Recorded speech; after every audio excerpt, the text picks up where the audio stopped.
Hello everyone, welcome to study shelter. दोस्तों, आज की इस वीडियो में हम लोग जो है प्रतियोगिता दर्पण की आपका अक्टूबर मंथ का जो मैगजीन है उसमें जो आपका सार संग्रह दिया हुआ है उसे हम लोग आज डिस्कस करने वाले हैं। आपको मालूम होगा कि जो आपका सार संग्रह है उसमें आपका सारे जो जीके के टॉपिक होते हैं वो आपके दिए हुए होते हैं। ठीक है, जैसे कि आपका हिस्ट्री हो गया, पॉलिटी हो गया, फिर इकोनॉमिक्स, ज्योग्राफी, साइंस, ये सारे टॉपिक जो है वो आपके वन लाइनर के फॉर्म में दिए हुए होते हैं। तो उन सारे टॉपिक को जो है हम लोग यहाँ पे आज देखने वाले हैं।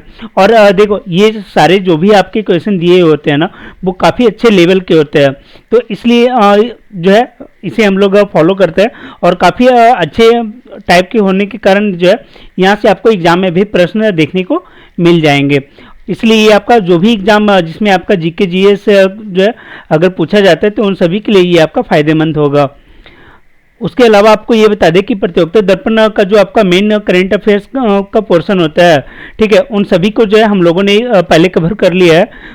जो भी आपका इसमें नेशनल इंटरनेशनल जो भी टॉपिक है उन सभी को कवर कर लिया गया। आप चाहे तो उसको जो है आप टेलीग्राम चैनल से उसका पीडीएफ ले सकते हैं और उसका वीडियो आपको जो है प्लेलिस्ट में मिल जाएगा, तो आप वहाँ पे जाके देख सकते हैं।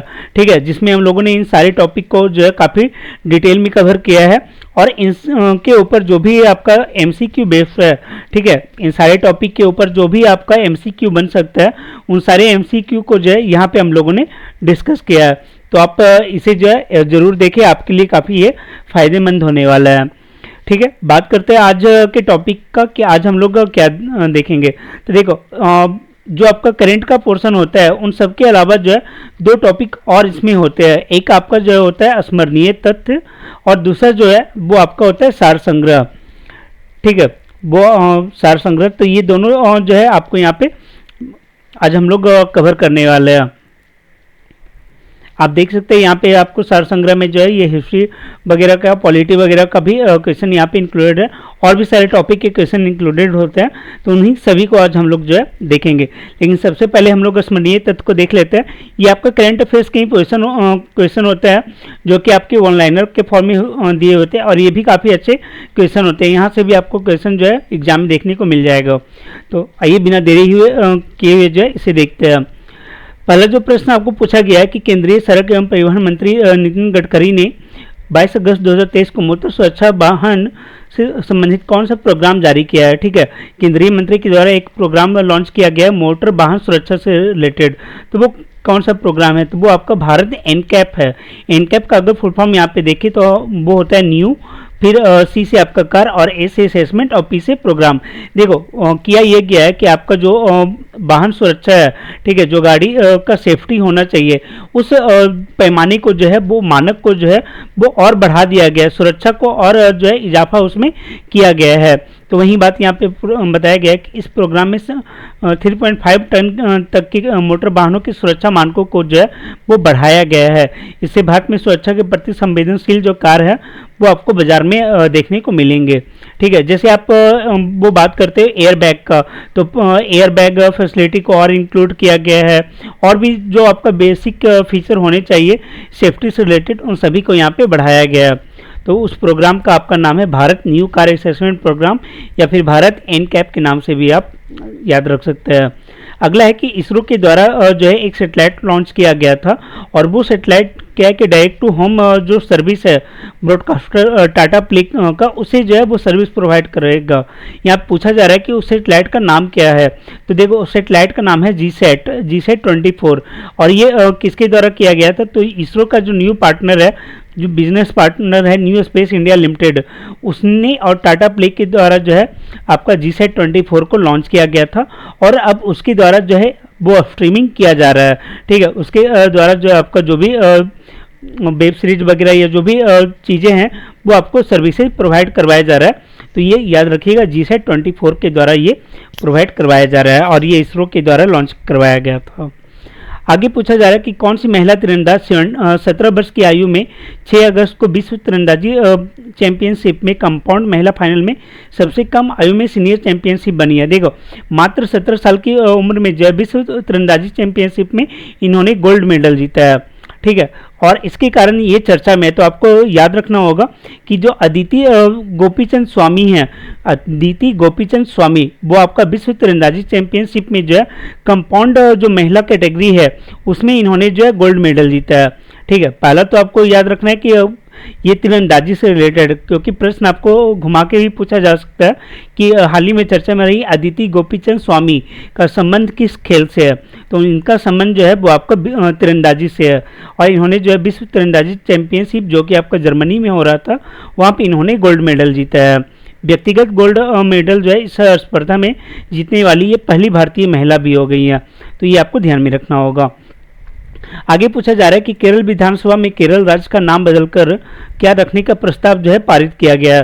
तो याद रखिएगा केरल का नाम जो है केरलम किया जा रहा है, और मलयालम में जो है ये इसका सही नाम होता है। केरल का सही नाम आपका मलयालम लैंग्वेज में केरलम होता है, इसलिए जो है केरल विधानसभा के द्वारा ये पास किया गया है और केंद्र सरकार को ये प्रस्ताव भेजा गया है।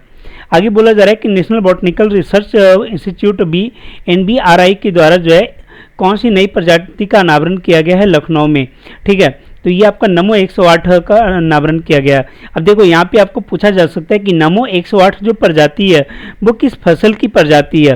तो याद रखिएगा ये आपका किस फसल या किस पौधे की, तो ये आपका कमल का जो फूल है उसमें 108 पंखुड़ियों वाला जो नया किस्म है उसका नाम रखा गया है नमो 108। ठीक है, तो कमल के फूल की 108 पंखुड़ियों वाला जो आपका किस्म है उसका नाम है नमो 108। ठीक, और वैसे ही एक और आपका नया प्रजाति देखने को मिल रहा है निहार। ठीक है, अब निहार क्या है, तो निहार क्या है कि एलोवेरा की एक नई प्रजाति है जिसमें कि आपका जो नॉर्मल एलोवेरा होता है उससे 2.5 गुना जो है अधिक इसमें जेली होता है। तो ये आपका एक नई प्रजाति है निहार। ये किसका प्रजाति है, तो ये आपका एलोवेरा का है।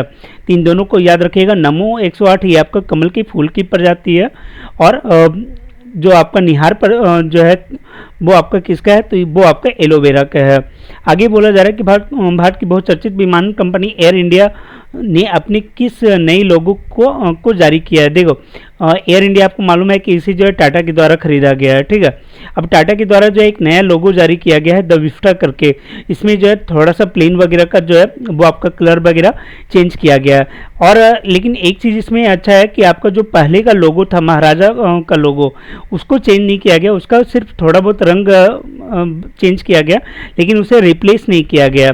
ठीक है, तो ये यहाँ पे बताया जा रहा है कि जो नया द विस्टा लोगो है वो आपको दिसंबर से देखने को मिल जाएगा, लेकिन जो पुराना लोगो है बस उसका कलर चेंज हुआ है। ठीक है, देखते आगे। पूछा जा रहा है कि थिएटर महोत्सव का आयोजन जो है वो आपका 4 शहरों में किया गया। तो देखो ये ज़्यादा इंपॉर्टेंट नहीं है, बस आप ध्यान में रख सकते हैं कि अरुणाचल रंग महोत्सव जो है उसका आयोजन किया गया था दिल्ली, मुंबई, कोलकाता और गुवाहाटी में। ठीक है, फिर आगे पूछा जा रहा है कि इसरो ने 30 जुलाई को श्रीहरिकोटा के श्री सतीश धवन अंतरिक्ष केंद्र से सिंगापुर के 7 सैटेलाइटों को किस प्रक्षेपण यान के द्वारा जो प्रक्षेपित किया। तो याद रखिएगा ये आपका PSLV C56 के द्वारा जो है वो आपका लॉन्च किया गया है। ठीक है, C56 के द्वारा आपका सिंगापुर का 7 सैटेलाइट को लॉन्च किया गया। आगे है कि बिंदेश्वरी पाठक का निधन हो गया, उनका संबंध जो है किस संगठन के से था, मतलब वो किस संगठन के संस्थापक और संचालक थे। तो वो सुलभ इंटरनेशनल के थे। जो आप देखते हो सुलभ शौचालय वगैरह का, तो ये निर्माण करने का जो कॉन्सेप्ट था वो सुलभ इंटरनेशनल के द्वारा लाया गया था, और जिसके संस्थापक जो है वो आपके बिंदेश्वर पाठक थे। और ये बिंदेश्वर पाठक जो है इनका संबंध जो है वो बिहार के वैशाली जिले से है। ठीक है, इनका संबंध बिहार के वैशाली जिले से है, और इन्हें जो कई सारे प्राइज दिया जा चुका था, जैसे इंदिरा गांधी प्राइज दिया जा चुका है, स्टॉकहोम वाटर पुरस्कार दिया जा चुका है, पद्म भूषण से भी इन्हें सम्मानित किया जा चुका है। तो आपको ये भी पूछा जा सकता है कि जो सुलभ इंटरनेशनल के संस्थापक थे बिंदेश्वर पाठक, उनका निधन हो गया, उन्हें किस पद्म जो पुरस्कार है उसे सम्मानित किया गया था, तो पद्म भूषण से किया गया था। आगे कि भारत का पहला 3D प्रिंटेड पोस्ट ऑफिस कहाँ बनाया गया, तो याद रखिएगा कि बेंगलुरु में जो है वो पहला 3D प्रिंटेड पोस्ट ऑफिस आपका बनाया गया। और इसे बनाया किसने है, तो ये जो है IIT मद्रास के हेल्प टेक्निकल हेल्प के द्वारा जो है बनाया गया है और मात्र 45 डेज में जो है ये बन के तैयार हो गया है। आगे पूछा जा रहा है कि राहुल गांधी को लोकसभा अध्यक्ष ने किस समिति का सदस्य नियुक्त किया है, नामांकित किया है। देखो राहुल गांधी अभी चर्चा में थे क्योंकि जो है मोदी सरनेम का जो केस था उसके ऊपर जो इनका पहले तो लोकसभा का सदस्यता समाप्त हो जाता है, फिर जो है सुप्रीम कोर्ट के बाद इनका सदस्यता जो है वो आपका बहाल हो जाता है। तो उसके बाद का ये न्यूज है कि जो लोकसभा के अभी स्पीकर हैं श्री ओम बिरला, उनके द्वारा जो है राहुल गांधी को रक्षा पर जो अस्थायी समिति है उसका सदस्य नियुक्त किया जाता है। तो याद रखिएगा रक्षा पर संसदीय समिति जो है उस का सदस्य नियुक्त किया गया है राहुल गांधी को। इसके अलावा डॉक्टर अमर सिंह को भी जो इसका सदस्य बनाया गया है, लेकिन मेनली आपका राहुल गांधी को याद रखना है। आगे पूछा जा रहा है कि भारत के सूर्य के अध्ययन के लिए कौन सा मिशन भेजा गया है। ठीक है, तो वो आपको याद रखिएगा आदित्य L1 जो है वो भेजा गया है और इसरो के द्वारा ये पहला ऐसा है जो कि आपका अंतरिक्ष के अध्ययन के लिए ऐसा भेजा गया या सूर्य के अध्ययन के लिए भेजा गया है। और ये आपका कहाँ पे जाके स्थित होगा, तो देखो आदित्य L1 के नाम में ही छुपा हुआ है। जो आपका L1 है वो आपका कहलाता है लैग्रेंज पॉइंट, और लैग्रेंज पॉइंट ऐसा होता है जहाँ पे जो है सूर्य और पृथ्वी का गुरुत्वाकर्षण मिलता है, तो वैसे पॉइंट को लैग्रेंज पॉइंट बोलते हैं। अर्थात यहाँ पे जो भी वस्तु होती है या कोई सैटेलाइट होता है तो वो लगभग स्थिर अवस्था में होता है, यहाँ पे ज़्यादा जो है चेंजेस नहीं होता है, इसलिए यहाँ पे L1 पॉइंट पे यहाँ पे रखा गया है आदित्य L1 सैटेलाइट को। ठीक है, देखते हैं आगे। पूछा जा रहा है कि राष्ट्रपति द्रौपदी मुर्मू ने एक गार्डन रिच शिप बिल्डर और इंजीनियरिंग लिमिटेड के द्वारा जो है एक शिप बनाया गया उसका उन्होंने उद्घाटन किया, तो उसका नाम क्या है। तो देखो ये आपका INS विंध्यागिरी है, INS विंध्यागिरी। और इसकी खासियत ये है INS विंध्यागिरी की, तो ये जो है आपका स्टील्थ फ्रिगेट है, मतलब कि रडार से जो है ये बचने में आपका कारगर होगा। ठीक है, स्टील्थ का मतलब वही होता है कि रडार वगैरह से जो है कोई भी जो आपका जहाज हो या फिर एयरक्राफ्ट हो वो अपनी सुरक्षा कर लेता है। तो ये आपका INS विंध्यागिरी है और ये बनाया किसके तहत किया गया, तो ये आपका प्रोजेक्ट 70A अल्फा के तहत जो है इसका निर्माण किया गया और ये आपका 6वां जहाज जो है वो इस प्रोजेक्ट के तहत बनाया गया है। और इसका जो नाम रखा गया है विंध्यागिरी का, वो कर्नाटक का जो विंध्यागिरी पर्वत है उसके नाम पे ये रखा गया है। आगे पूछा जा रहा है कि केंद्रीय जल आयोग के अध्यक्ष श्री के बोहरा ने बाढ़ का पूर्वानुमान लगाने के लिए कौन सा मोबाइल ऐप जारी किया है। तो याद रखिएगा फ्लड वॉच जो है वो जारी किया गया है केंद्रीय जल आयोग के द्वारा। आपको ये भी पूछा जा सकता है कि फ्लड वॉच जो आपका एप्लीकेशन है जो बाढ़ से सुरक्षा का पूर्वानुमान लगाएगा वो किसके द्वारा जारी किया गया। ऑप्शन में आपको दे दिया जाएगा आपदा प्रबंधन के द्वारा या फिर उस टाइप का साइंस एंड टेक डिपार्टमेंट के द्वारा, ऐसा करके जो है आपको क्वेश्चन दिया जा सकता है। तो याद रखिएगा ये आपको दिया गया है, लॉन्च किया गया केंद्रीय जल आयोग के द्वारा। ठीक है, और उसके अध्यक्ष अभी कौन है, तो श्री के बोहरा जो है उसके अध्यक्ष हैं। और ये क्या करेगा कि 7 डे पहले जो है वो आपको पूर्वानुमान लगा के बता सकता है कि बाढ़ जो है आपके एरिया में कब आ सकती है। और सबसे बड़ी खासियत है कि ये आपका सिर्फ एक एरिया के लिए नहीं बल्कि पूरे भारत में जो है ये बाढ़ की स्थिति और जो निकटतम स्थान है वहाँ का ये पूर्वानुमान लगाने में सक्षम होगा। देखते हैं अगले प्रश्न को। पूछा जाएगा भारत के किस ट्यूलिप गार्डन को वर्ल्ड बुक ऑफ रिकॉर्ड ने एशिया के सबसे बड़े ट्यूलिप गार्डन के रूप में मान्यता प्रदान की है। देखो एशिया का सबसे बड़ा ट्यूलिप गार्डन के रूप में मान्यता प्राप्त हुआ है तो ये आपका इंपॉर्टेंट हो जाता है। और ये है कौन, तो Indira Gandhi memorial tulip garden. और ये स्थित कहाँ पे है, तो ये आपका जो है श्रीनगर में डल झील के किनारे ये आपका स्थित है। ठीक है, तो ये आप ध्यान रखिएगा। यहाँ पे बोला जा रहा है कि 15 लाख जो है वो ट्यूलिप के पौधे यहाँ पे लगे हुए हैं। ठीक है, कुछ और क्वेश्चन को देख लेते हैं। देखो ये आपका एक तरीके से जो है रिवीजन भी हो जाता है, अगर आपने जो है पहले से करंट पढ़ लिया है तो वो यहाँ पे आपको रिवाइज हो जाएगा। और तेजी में जो है आपका लगभग 30 से 40 क्वेश्चन जो है आपका रिवाइज यहाँ पे हो जाता है करंट का। फिर पूछा जा रहा है कि रूस के द्वारा जो है एक चंद्रयान भेजा गया था, उसका नाम क्या था जो कि असफल रहा, तो वो आपका लूना 25 था। ये आपका जो है भेजा गया था रूस की जो अंतरिक्ष एजेंसी है रोसकोसमोस उसके द्वारा भेजा गया था चंद्रमा के साउथ पोल पे ही। लेकिन ये क्या है कि ये आपका जो है क्रैश लैंडिंग हो जाता है और ये सही ढंग से लैंड नहीं कर पाता। लेकिन आपको याद रखना है कि लूना 25 जो है वो रशिया के रोसकोसमोस का आपका ये चंद्रयान था, एक तरीके का मून मिशन था। आगे बोला जा रहा है कि जो नासा है, नासा के द्वारा जो 1977 में एक आपका सेटेलाइट भेजा गया था, ठीक है, और ये बोला जा रहा है कि 19.9 अरब किलोमीटर जो है दूर स्थित ये सेटेलाइट था, जिससे संपर्क टूट गया था और पुनः स्थापित हो गया। तो बोला जा रहा है कि वो कौन सी ऐसी सेटेलाइट थी, तो वो आपका वॉयेजर 2 जो है वो सेटेलाइट था, जो कि आपका 1977 में भेजा गया था और अब भी जो है उससे संपर्क टूटा, लेकिन वापस से हो गया था। संपर्क इसलिए टूटा क्योंकि ये जो है वो इन सारे जो ग्रह हैं उससे बाहर चला गया, फ्लाई बाई होके ये सौरमंडल से बाहर निकल गया था, जिसके कारण संपर्क टूटा था। हालांकि बाद में जो है संपर्क स्थापित हो जाता है। तो याद रखिएगा वॉयेजर 2 जो है वो आपका चर्चा में था। आगे बोला जा रहा है कि कोरोना वायरस का एक नया वेरिएंट जो है वो WHO के द्वारा घोषित किया गया है। उस नए वेरिएंट का नाम क्या है? वेरिएंट ऑफ इंटरेस्ट के द्वारा जो का नाम दिया गया है WHO के द्वारा, तो वो है कौन? तो वो आपका इरिस है, अर्थात EG5 जो है इसका नाम दिया गया है। और यह जो वायरस है वो आपका USA, UK, चाइना अर्थात 51 कंट्री में जो है ये आपका पाया गया है, इसलिए इसे जो है WHO के द्वारा निगाह में रखा गया है, ठीक है, जिस पे विशेष ध्यान दिया जाए उस कैटेगरी में रखा गया है। आगे बोला जा रहा है कि अगस्त 2023 में किस चक्रवाती तूफान ने जापान और दक्षिण कोरिया में तबाही मचाई? तो उस तूफान का नाम जो है चक्रवात खानून है, ठीक है। खानून ने जो है जापान और दक्षिण कोरिया में तबाही मचाई। हालांकि ये और भी कंट्री में आया था, जैसे फिलीपींस, ताइवान, जापान, चीन, रूस और ये सारे कंट्री में भी ये देखा गया, लेकिन इन दोनों में इसका नाम आपका जो है जापान और दक्षिण कोरिया में साइक्लोन खानून था, जबकि आपका फिलीपींस में इसका नाम जो है फाल्कन दिया गया था, ठीक है। देखते हैं आगे। पूछा जा रहा है कि यूरोपीय यूनियन से पोषित the Copernicus climate change service ने किस माह को अब तक का सर्वाधिक गर्म माह बताया?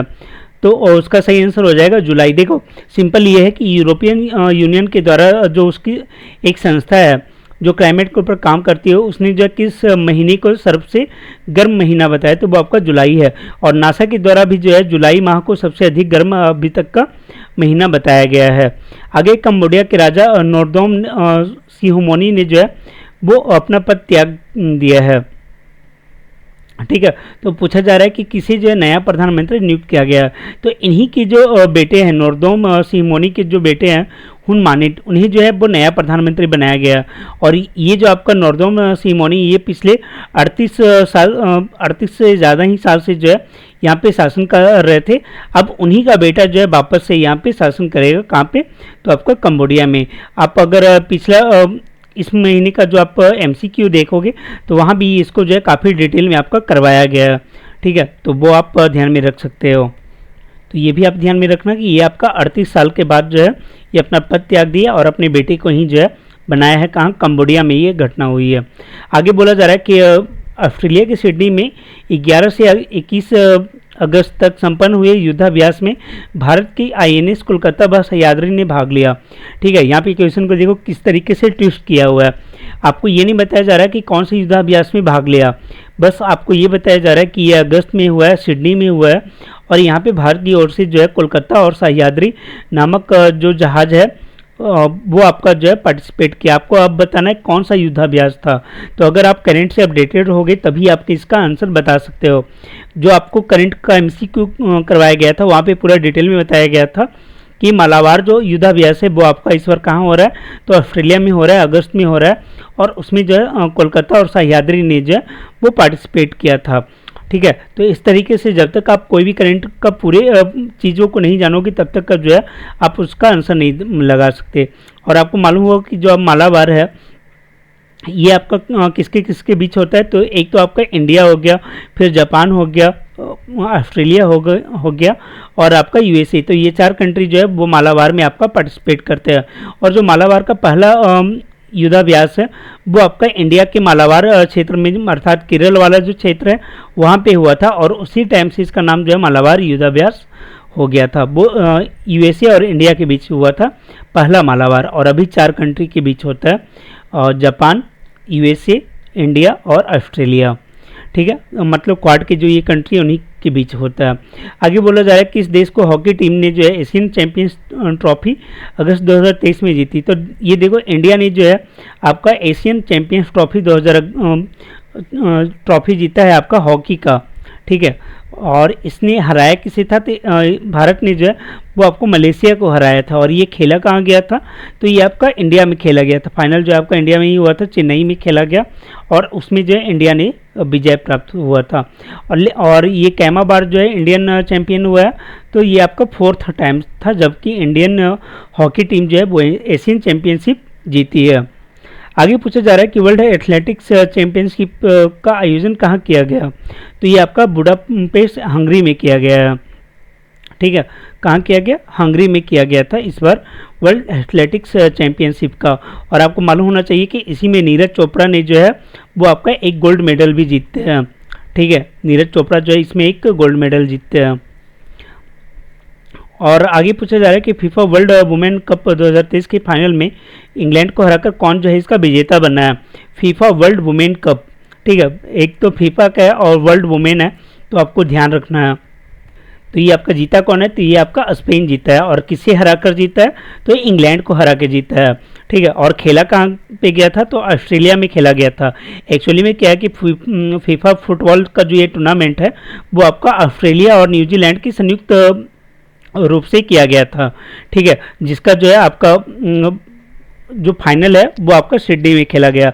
इसका डिटेल भी जो है आपका कवर किया गया है आपके करंट अफेयर्स वाले पोर्शन में। आगे है कि सितंबर 2023 से जो यूके में कौन सी परंपरागत समुद्री नौका रेस प्रारंभ हो रही है। तो देखो, यूके का एक परंपरागत समुद्री नौका रेस है, वो है ओशन ग्लोब रेस। तो आपको पूछा जा सकता है ओशन ग्लोब रेस का संबंध जो है वो आपका कहाँ से है, तो ये आपका यूके में है। और इसमें जो है ब्राज़ील, अफगानिस्तान, जापान और भारत से जो है 218 नाविक इसमें भाग लेंगे। तो ये सारा चीज़ यहाँ पे बताया गया है। तो याद रखिएगा ओशन ग्लोब रेस जो है वो 2023 में कहाँ हो रहा है, तो यूके में हो रहा है। आगे कि G20 देशों के राष्ट्राध्यक्षों का शिखर सम्मेलन कहाँ हुआ, तो ये आपका नई दिल्ली में हुआ है। ठीक है, तो ये आप याद रखिएगा। फिर इसका जो आपको थीम है वो भी आपको याद रखना है कि वसुधैव कुटुंबकम अर्थात one earth one family one future जो है इस बार का थीम था G20 का। और इसमें जो है 19 देश और यूरोपियन यूनियन शामिल थे। और इस बार इसमें हुआ ये है कि अफ्रीकन यूनियन को भी जो है वो इसमें शामिल कर दिया गया है। ठीक है, अफ्रीकन यूनियन भी इसमें शामिल हो गया। तो अगली बार से जो ये आपका G20 जो है वो G21 हो जाएगा। आगे बोला और ये भी याद रखिएगा कि अगला जो आपका G20 होने वाला है 2024 में वो आपका कहाँ होने वाला है, वो आपका ब्राज़ील में होगा। आगे कि बेलारूस के लोकतंत्र समर्थक किस विपक्षी दल नेता को स्वीडन के अन्ना लिंग की याद में स्थापित अधिकार प्राइज देने की घोषणा की गई है। ठीक है, तो याद रखिएगा जो बेलारूस के लोकतंत्र समर्थक का नेता है विपक्षी पार्टी की श्वेता लेना तिखानोवास्काया, उन्हें जो ये प्राइज आपका दिया जाएगा स्वीडन की अन्ना लिंग की याद में जो प्राइज है वो आप दिया जाएगा बेलारूस की लोकतंत्र समर्थक को।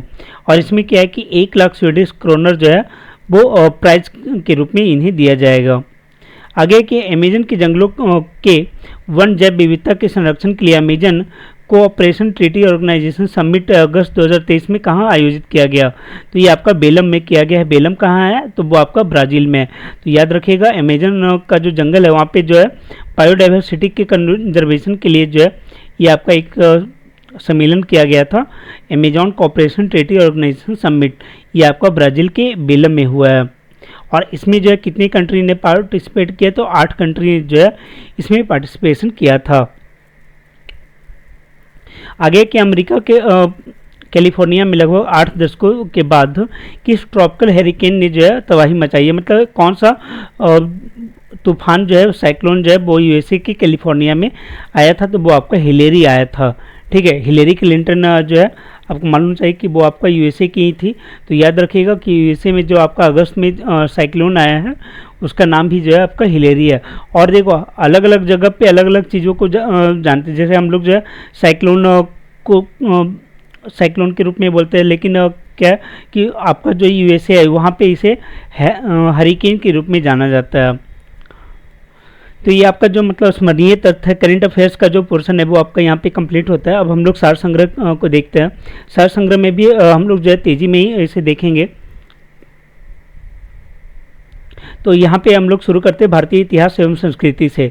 पहला जो पूछा जा रहा है कि कंबन की रामायण जो है एक क्लासिक साहित्य है, अर्थात ये क्लासिक साहित्य ये किस लैंग्वेज में लिखी गई है? तो याद रखिएगा कंबन जो आपका रामायण है वो आपका लिखा गया है तमिल में। कौन सी लैंग्वेज में? तमिल में लिखा गया है। अगला प्रश्न है कि टंका और जीतल सिक्के किस सल्तनत कालीन शासक ने प्रारंभ किए थे? तो याद रखिएगा टंका और जीतल जो है वो आपका इल्तुतमिश के द्वारा जारी किया गया था। आगे किस संत कवि ने निपक्ष मार्ग का अनुमोदन किया था? तो ये जो है दादू के द्वारा किया गया था, और दादू जो है वो आपको मध्यकालीन जो आपका भक्ति आंदोलन था मध्यकालीन भारत का, वहाँ पे इनका योगदान देखने को मिलता है। और ये जो है एकेश्वर बात को मानने वाले थे, ठीक है। और इन्होंने क्या है कि आपका जो गुजरात और जो राजस्थान का एरिया है वहाँ पे इन्होंने जो है वो भक्ति का प्रचार किया था। तो ये सारी चीज़ों को आप याद रखिएगा। आगे पूछा जा रहा है कि तमिल ग्रंथ तोल्कापियम की विषय वस्तु क्या थी? तो ये आपका तोल्कापियम जो है वो तमिल व्याकरण और काव्य था, और इसकी जो आपको रचनाकार है वो इसी से रिलेटेड जो नाम है, जैसे तोल्कापियार, इनका जो रचनाकार हैं उनका नाम ही है तोल्कापियार, और उन्हीं के द्वारा जो है ये आपका लिखा गया था। तोल्कापियार जो है उनके द्वारा आपका तोल्कापियम लिखा गया है, और जो आपका तमिल व्याकरण और काव्य है। आगे पूछा जा रहा है तमिल ग्रंथ कुराल का रचयिता कौन है? तो कुराल के रचयिता जो है वो आपका तिरुवल्लुर हैं, ठीक है। और ये आपका तमिल ग्रंथ के बहुत बड़े आपके कवि हैं। आगे कि चंद्रमा पृथ्वी के चारों ओर घूमता है और पृथ्वी सूर्य के ओर घूमती है, यह किस भारतीय गणितज्ञ के द्वारा बताया गया था? तो ये आपका आर्यभट्ट के द्वारा बताया गया था। और ये किस में बताया गया था ये भी पूछा जाता है, तो याद रखिएगा ये आर्यभट्टियम जो पुस्तक है उसमें आपको बताया गया था इसके बारे में कि चंद्रमा जो है वो आपका पृथ्वी के चारों ओर घूमता है और पृथ्वी जो है वो सूर्य के चारों ओर घूमता है। आगे नब्दा तोली एरन और नागदा कि मालदा संस्कृति किस संस्कृति का प्रमाण है? तो याद रखिएगा ये आपका नब्दा तोली का जो संस्कृति है ये आपका उत्तर हड़प्पा काल है, ठीक है। उत्तर हड़प्पा काल में आपको ये देखने को मिलता है, मतलब जब हड़प्पा सभ्यता समाप्त होने वाली होती है तब आपको ये देखने को मिलता है ये सारे जगह। आगे की बात की संस्कृति एवं परंपरा के संदर्भ में कलारी पट्टू क्या है? तो कलारी पट्टू क्या है कि यह आपका जो एक मार्शल आर्ट है, और ये कहाँ पे है? तो ये आपका दक्षिण भारत के क्षेत्र में जो है आपको देखने को मिलता है, ठीक है, कलारी पट्टू। आगे के सल्तनत काल में दिल्ली की राजगद्दी पर बैठने वाला अकेला भारतीय मुस्लिम शासक कौन था? तो इसका सही आंसर हो जाएगा नसरुद्दीन खुसराव शाह। इसी का दूसरा नाम जो है आपको नसरुद्दीन खुसरो शाह के रूप में भी मिलेगा, ठीक है। और देखो इस टाइप का जो मतलब क्वेश्चन है वो आपको कहीं और नहीं मिलेगा, ये आपका दर्पण वगैरह का दर्पण में ही जो है आपको ऐसे प्रश्न देखने को मिलेंगे। और काफ़ी अच्छा प्रश्न पूछा जा रहा है दिल्ली की राजगद्दी पर बैठने वाला अकेला भारतीय मुसलमान। देखो ये आपको नसरुद्दीन खुसराव शाह जो है वो पहले हिंदू था और कन्वर्ट होके जो है वो आपको मुस्लिम बना, इसलिए यहाँ पे बोला जा रहा है कि भारतीय मुस्लिम शासक। आपको मालूम है कि जो भी उस टाइम मुस्लिम शासक आए थे वो आपको जो है वो बाहर से जो आक्रमण किए थे वो लोग ही थे, इसलिए ऐसे में इन सब के बीच में जो है अकेला भारतीय मुस्लिम शासक यहाँ से आपको प्रश्न पूछा जा सकता है। तो याद रखिएगा नसरुद्दीन खुसराव शाह या खुसरो शाह जो है वो ऐसा था। और ये था किससे? तो ये आपका खिलजी वंश से रिलेटेड था। खिलजी वंश का जो अंतिम शासक है वो आपका नसरुद्दीन खुसरो शाह है, और इसी को हरा के जो है फिर बाद में गयासुद्दीन तुगलक वो जो है गयासुद्दीन तुगलक शाह जो है वो तुगलक वंश की स्थापना करता है। आगे की प्राचीन भारतीय गुप्त राजवंश के समय के संदर्भ में घंटासाला, कंदरा और चोल किस लिए विख्यात थे? तो ये सभी जो आपको विदेशी व्यापार करने वाले बंदरगाह थे।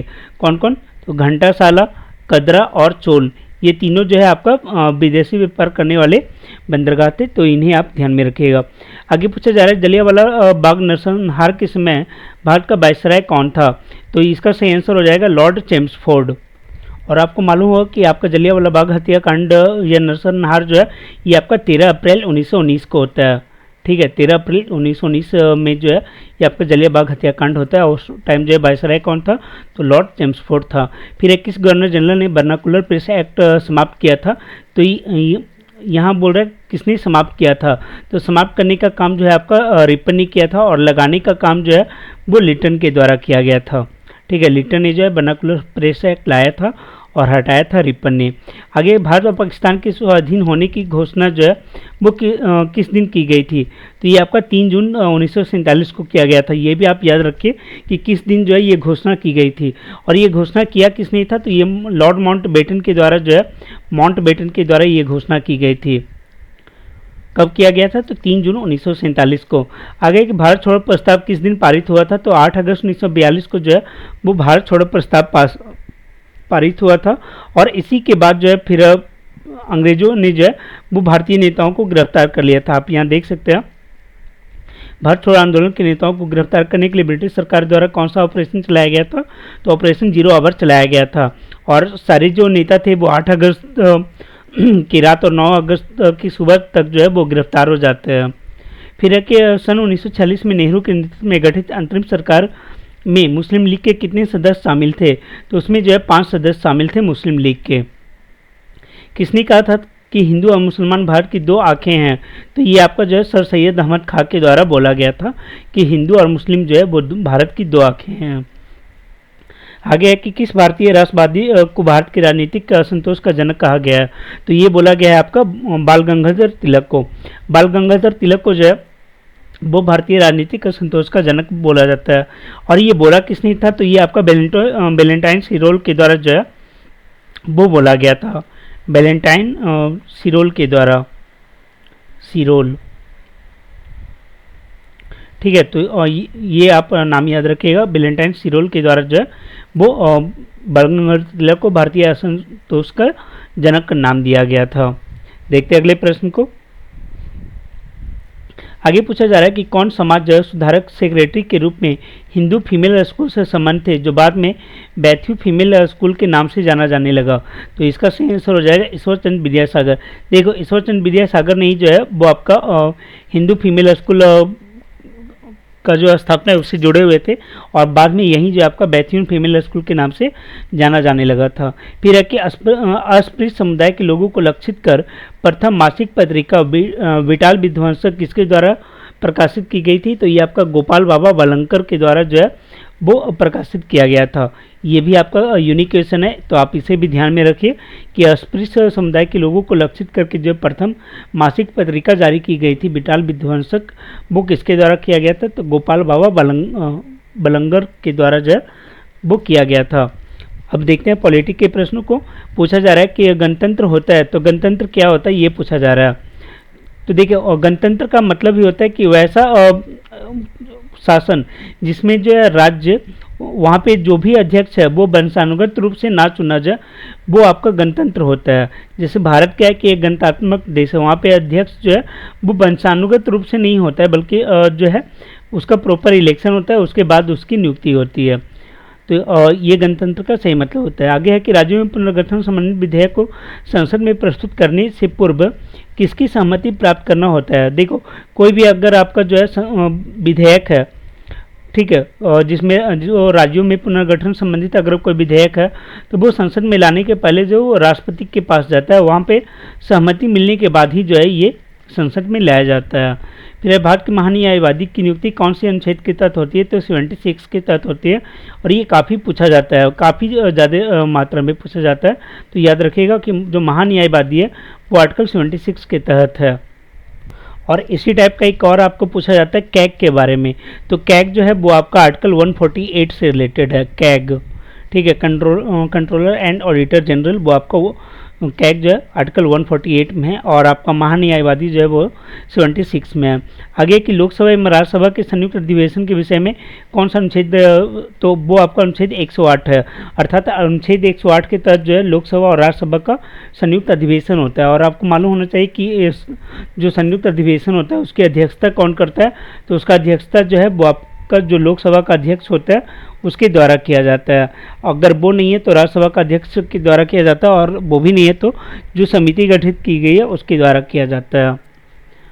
आगे कि विवाह, संविदा, श्रम कल्याण, आर्थिक और सामाजिक योजना जैसे विषय किस सूची के अंतर्गत आते हैं?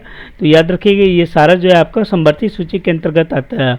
कौन कौन सा? तो विवाह हो गया, संविदा, पे जो नियुक्ति होती है, श्रम होता है, कल्याण हो गया, आर्थिक सामाजिक जो योजनाएं हैं वो सभी आपका संवर्धित सूची में आता है।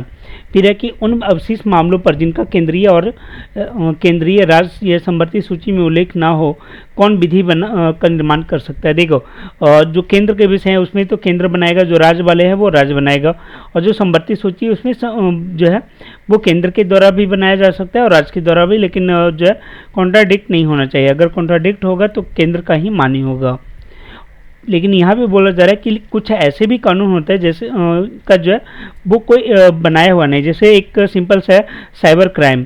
ठीक है, साइबर क्राइम के ऊपर जो है वो आपका कोई भी कानून नहीं बना हुआ है, तो अगर वो ये सूची में उल्लेखित नहीं है तो इस पर कानून कौन बनाएगा, तो ये जो है आपका केवल संसद में बनाया जा सकता है। आगे की अशोक मेहता समिति किससे संबंधित है, तो ये आपका पंचायती राज से संबंधित है।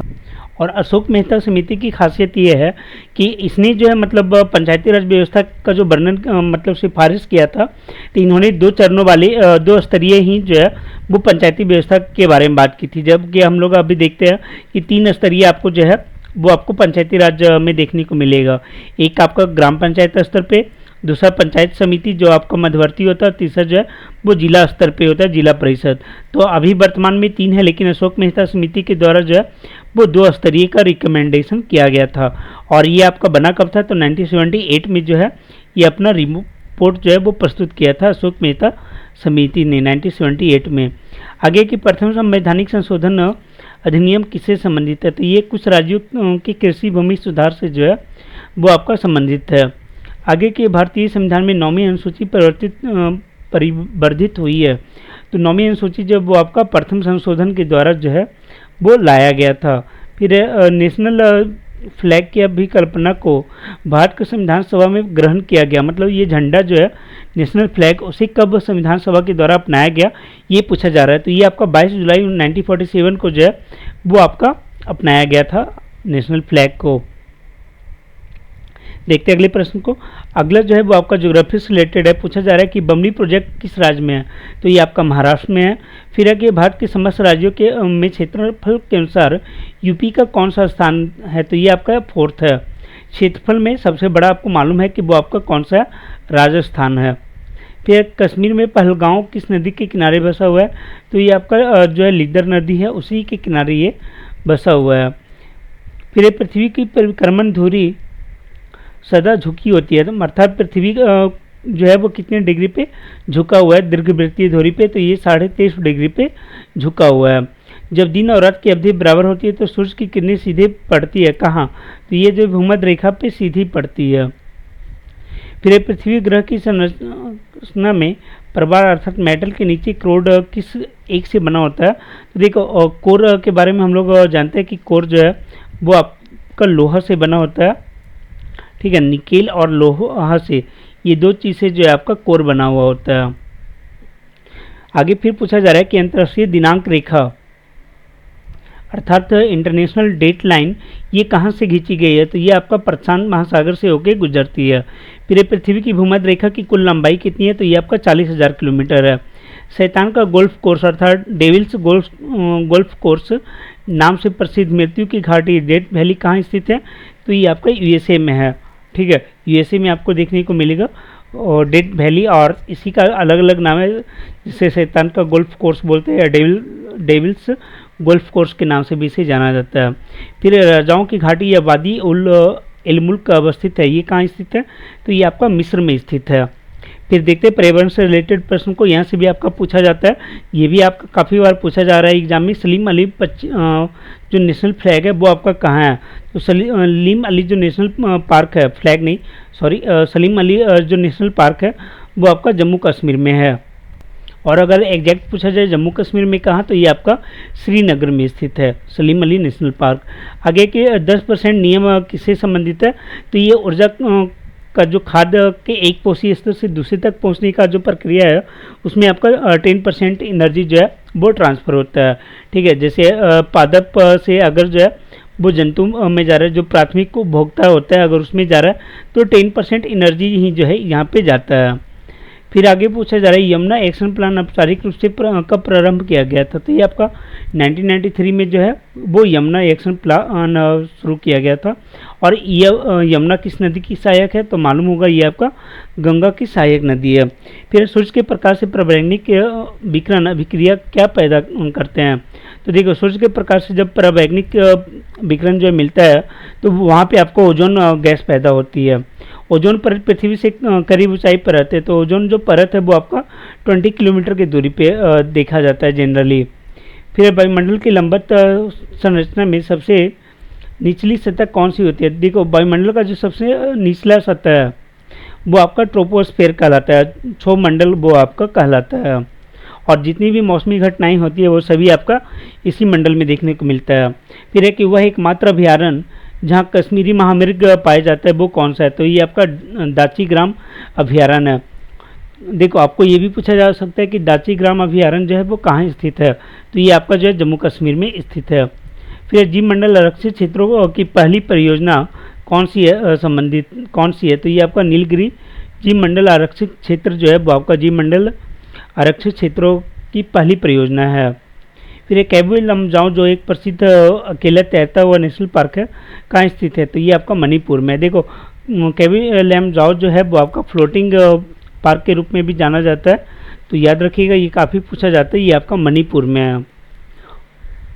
फिर एक कि मधुमलाई पशु विहार ये कहाँ स्थित है, तो ये आपका मधुमलाई पशु विहार प्रसिद्ध है किस चीज़ के लिए, तो ये आपका बाघों के लिए प्रसिद्ध है।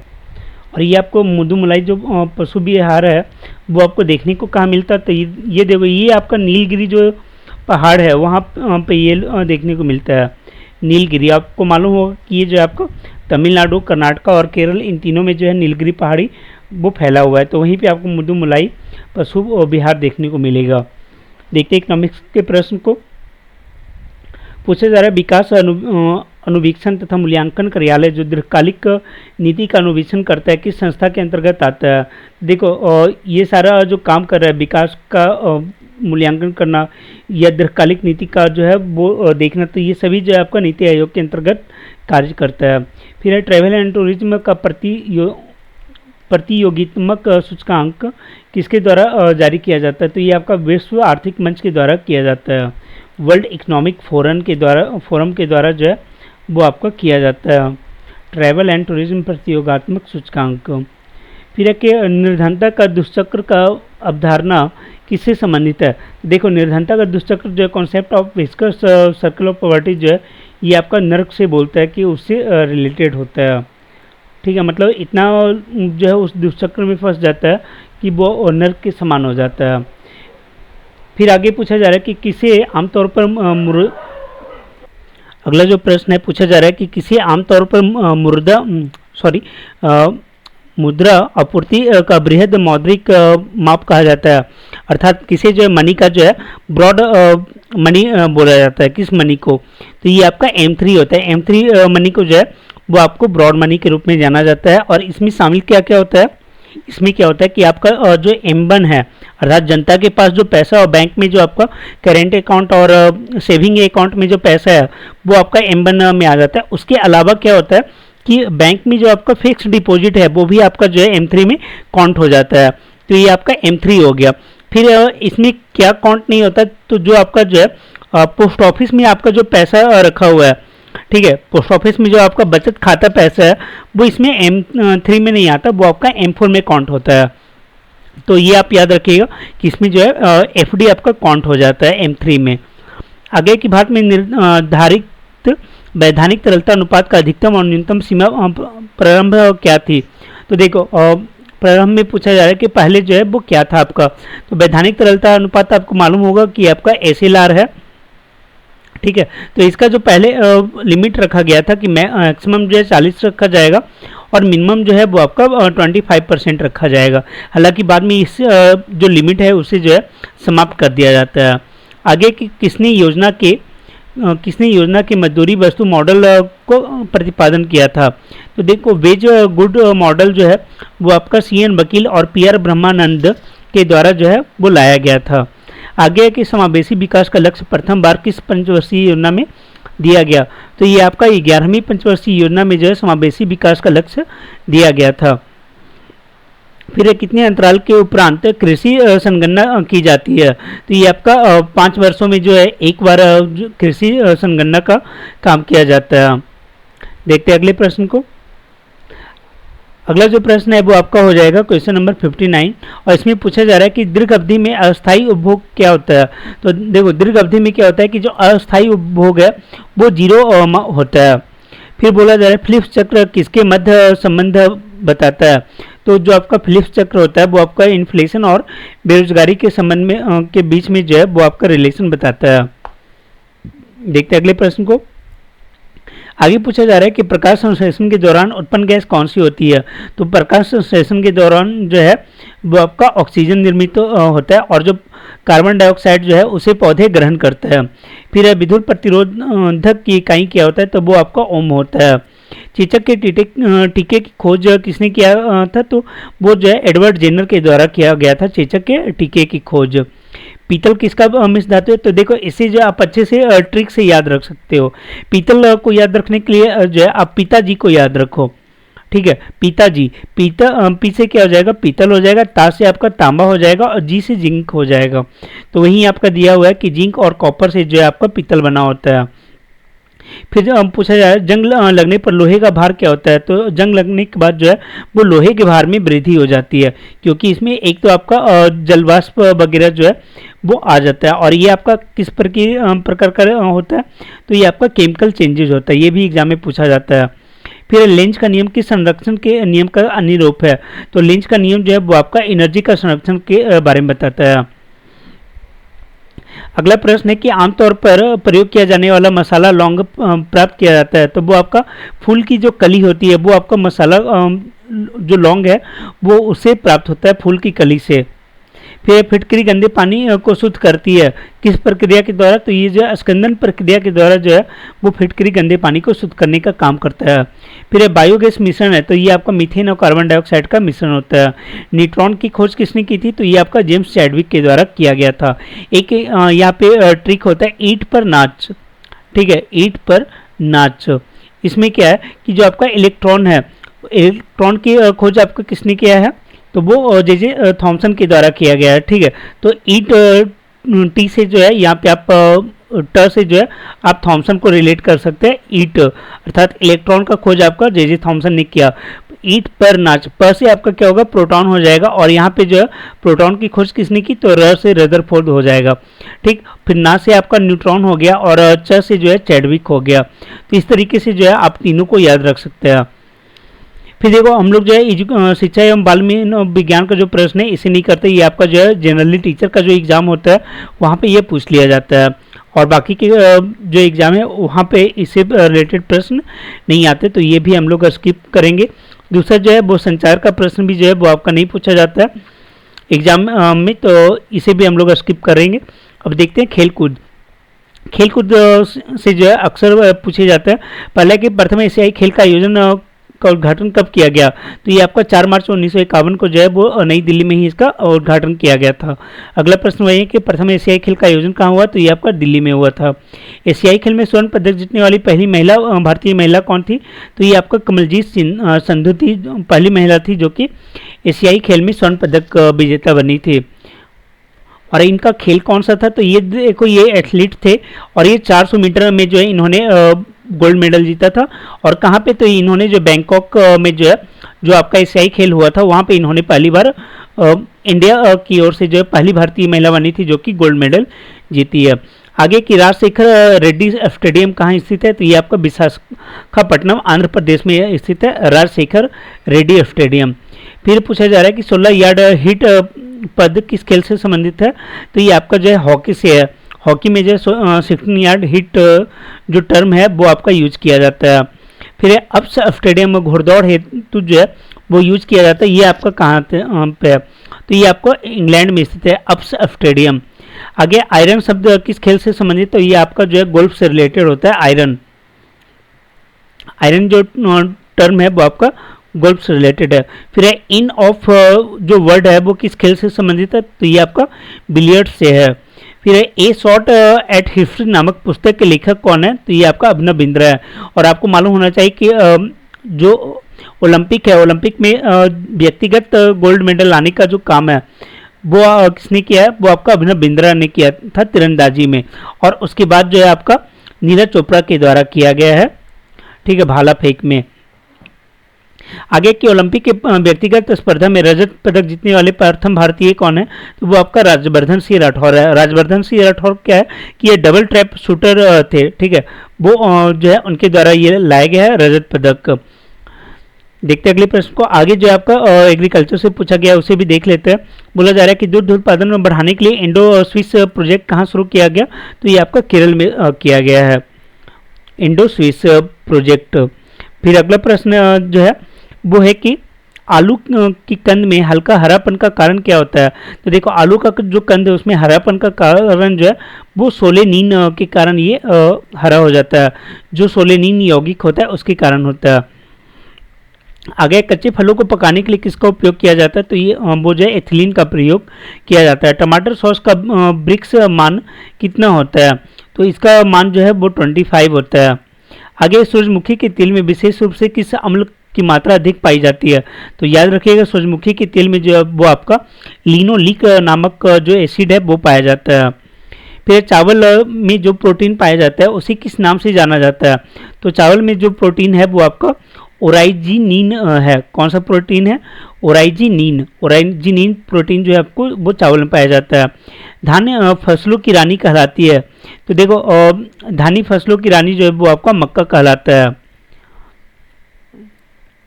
देखते हैं आगे। फिर पूछा जा रहा है विश्व मृदा दिवस अर्थात वर्ल्ड सॉइल डे कब मनाया जाता है, तो ये आपका 5 दिसंबर को मनाया जाता है, वर्ल्ड सॉइल डे, विश्व मृदा दिवस। फिर आगे कि टुंगरो रोग जो है किस फसल से रिलेटेड है, तो टुंगरो जो है वो आपका धान से रिलेटेड होता है। आगे कि अंतर्राष्ट्रीय चावल अनुसंधान संस्थान का मुख्यालय कहाँ स्थित है, तो याद रखिएगा ये आपका मनीला में है। देखते हैं आगे। आगे जो है वो आपका कंप्यूटर के प्रश्न है उसे भी देख लेते हैं। बहुत सारे बैंकों में चेकों को संसाधित करने के लिए बैंक कौन सी निविष्टि तकनीक का उपयोग करता है, तो ये आपका MICR के द्वारा किया जाता है। फिर आगे के कंप्यूटर संसाधक के संदर्भ में ALU क्या होता है, तो ALU होता है अर्थमेटिक लॉजिक यूनिट, और ये काफ़ी पूछा जाता है। आगे की एक संसाधक के आंतरिक डेटाबेस में बिट्स की संख्या होती है, एक बिट्स की वह संख्या भी होती है जिसे संसाधक एक बार में संसाधित कर सकता है। सिंपल बोल रहे हैं कंप्यूटर में जो है वो बिट जो है वो क्या करता है, तो बिट जो है बिट्स की संख्या जो है वो वर्ड लेंथ को बताती है। आगे की एक कंप्यूटर द्वारा प्रति सेकंड की जाने वाली जो क्रियाएं हैं, संगणनाएं हैं, गणनाएं हैं, उसका निर्धारण किसके द्वारा किया जाता है, तो उससे जो है मेगाहर्ट्ज या गीगाहर्ट्ज के रूप में व्यक्त किया जाता है, और किया जाता है इसे जो है मेगाहर्ट्ज और गीगाहर्ट्ज में व्यक्त किया जाता है किस, तो इसे बोला जाता है क्लॉक स्पीड, ठीक है। मतलब जितना तेज़ी से कंप्यूटर जो है आपका प्रोसेस करता है तो उससे हम लोग बोलते हैं कि उसका क्लॉक स्पीड कितना है, तो उसे हम लोग मेजर करते हैं मेगाहर्ट्ज और गीगाहर्ट्ज में। देखते 115 नंबर पूछा जा रहा है कि आपने कभी अभी विंडोज 7 कंप्यूटर में जो डिस्क संस्थापित किया है, इंस्टॉल किया है, उसमें नए खंड वॉल्यूम बनाने और डिस्क को फॉर्मेट करने के लिए किस टूल का उपयोग करोगे, तो उसके लिए जो है डिस्क मैनेजमेंट का यूज किया जाता है। पहली पीढ़ी के जो कंप्यूटर होते हैं कंप्यूटर थे उसमें क्या प्रयोग किया गया था, तो उसमें जो है वैक्यूम ट्यूब का प्रयोग किया गया था। और अगर पूछा जाए कि ये वैक्यूम ट्यूब का जो है प्रयोग क्यों किया गया था, तो वो एज ए मेमोरी के रूप में प्रयोग किया गया था। देखते आगे। पूछा जा रहा है डेटा संचार के लिए फाइबर विद्युत की अपेक्षा प्रकाश पर निर्भर करता है, ठीक है। डेटा संचार के लिए फाइबर विद्युत की अपेक्षा जो है किस पर डिपेंड करता है, तो वो आपका प्रकाश के ऊपर डिपेंड करता है। कारण क्या है कि ये उच्च गति से जो है जो आपका फाइबर का यूज बता रहा है कि जो आपका ऑप्टिकल फाइबर होता है वो आपका उच्च गति से इंटरनेट सेवाओं को प्रदान करने का काम करता है। फिर एक क्रोम, सफारी, ओपेरा, ये सब क्या है, तो ये आपका वेब ब्राउज़र है। आगे की वेब डेवलपमेंट में एक प्रकार का वेब अनुप्रयोग अर्थात एप्लीकेशन जो एकल चित्रात्मक अर्थात सिंगल ग्राफिकल इंटरफेस जो होता है GIF में प्रदर्शित एकल नवीन सेवा का सृजन करने के लिए बहुत सेवाओं को संयोजित करता है, उसे क्या बोलते हैं, तो वो आपका मैशअप होता है, ठीक है। मतलब ये कि आपका वेब डेवलपमेंट में जो है मैशअप क्या होता है कि जो आपका GIF है उसे डेवलप करने का काम करता है। फिर एक क्रॉलिंग, इंडेक्स और रैंकिंग शब्द का संयोजन जो है वो किससे, तो ये आपका सर्च इंजन से है। कुछ और भी प्रश्न दिए गए, जैसे यहाँ पे बताया हुआ है कि आगे जो है 218 पे, तो देखते हैं यहाँ पे कुछ और जो है विविध के प्रश्न दिए हुए थे। जैसे बोला जा रहा है कि महावीर स्वामी ने जैन धर्म के 5 महाव्रतों में कौन सा महाव्रत जोड़ा था। देखो पहले से क्या है कि जैन धर्म में 4 महाव्रत पहले से थे, जिसमें अहिंसा था, सत्य अस्तेय था। ठीक है, महावीर ने क्या किया, इसमें ब्रह्मचर्य जो है वो ऐड कर दिया था महाव्रत के रूप में। देखते हैं अगले प्रश्न को। आगे पूछा जा रहा है कि जो चित्राई उपेंद्र महारथी की पुस्तक है बेनु शिल्प का संबंध किस कला से है। तो देखो बेनु शिल्प का संबंध जो है वो आपका बांस कला से है। फिर किस नदी के ऊपरी मार्ग में मीठा जल का परंतु निचला मार्ग में खारे जल का प्रवाह होता है। तो ये जो नदी है वो आपका लूनी नदी है, और आपको मालूम होगा ये लूनी नदी जो है वो आपका अरावली के एरिया से निकलती है और फिर आपका जो है राजस्थान में गुम हो जाती है। फिर है भारत की धार्मिक प्रथाओं के संदर्भ में स्थानकवासी संप्रदाय का संबंध किससे। तो स्थानकवासी जो है वो आपका जैन धर्म से रिलेटेड है। फिर है अस्तबल की बल्ला बंदर के सिर लोकोक्ति का सही अर्थ क्या है। तो किसी का दोष किसी पर मढ़ देना वो होता है अस्तबल का बल्ला बंदर की सिर। फिर 3 मुख वाली ब्रह्मा विष्णु पर महेश की मूर्ति कहाँ है। तो ये आपका जो है एलिफेंटा गुफा में देखने को मिलता है, 3 मुख वाली ब्रह्मा विष्णु और महेश की मूर्ति। फिर है एक मेवा द्वितीय ब्रह्मा सूक्ति उल्लिखित है। तो ये आपका छंदोपनिषद में जो है इसका उल्लेख किया गया है। चेराओं नृत्य कहाँ का लोक नृत्य है। तो ये आपका मिजोरम का लोक नृत्य है। फिर है हुसरी और बिहुना किस प्रदेश के नृत्य के रूप में है। तो ये आपका पश्चिम बंगाल में होता है हुसरी और बिहुना। फिर है कि प्रसिद्ध नावाकलेश्वर त्यौहार किस प्रदेश से संबंधित है। तो नावाकलेश्वर जो है वो आपका उड़ीसा में मनाया जाता है। ठीक है, और उसी के बारे में बोला जा रहा है कि ये आपका नावाकलेश्वर जो उड़ीसा की जगन्नाथपुरी जो मंदिर है वहाँ पे ये मनाया जाता है, और ये 12 से 19 वर्ष में एक बार आता है, इसलिए आपका यूनिक हो जाता है नावाकलेश्वर त्यौहार। ठीक है, बोला जा रहा है कि हिंदू धर्म के पंचांग के अनुसार 2 आषाढ़ आने पर ये होता है। अगर 2 आषाढ़ का महीना जब आता है तब आपको ये मनाया जाता है, अर्थात ये 12 से 19 वर्ष में एक बार आता है। तो ये आपका जो टोटल जो सार संग्रह था उसे जो इसके 130 प्रश्न थे उसमें जो है जो भी आपके काम के थे उन सारे प्रश्नों को यहाँ पे कंप्लीट करवा दिया गया। उम्मीद है कि आपको अच्छा लगा होगा। अगर जो है आप इसके बाकी की सीरीज को अर्थात जो आपका करंट अफेयर्स का जो पोर्शन है अगर आपने उसे नहीं देखा है प्रतियोगिता दर्पण अक्टूबर 2023 वाले का, तो आप उसे देखें। आपको जो है इससे रिलेटेड सारे MCQ वहाँ पे करवा दिए गए हैं जो आपके लिए काफ़ी बेनिफिशियल होगा। ठीक है, और ये जो आपका 2 पार्ट में देखने को मिलेगा, पार्ट 1 और पार्ट 2 दोनों में जो है इसे कवर किया गया और काफ़ी कुछ डिटेल में बताया गया। आपका जो है पूरा ये कंप्लीट हो जाएगा। अगर आपने पहले भी ये पढ़ रखा है तो भी आप अगर इसे अटैम्प्ट करते हो तो आपका जो है वो आपका रिवाइज हो जाएगा। ठीक है, तो इस वीडियो में इतना ही, फिर मिलते हैं अगले वीडियो में। Thank you.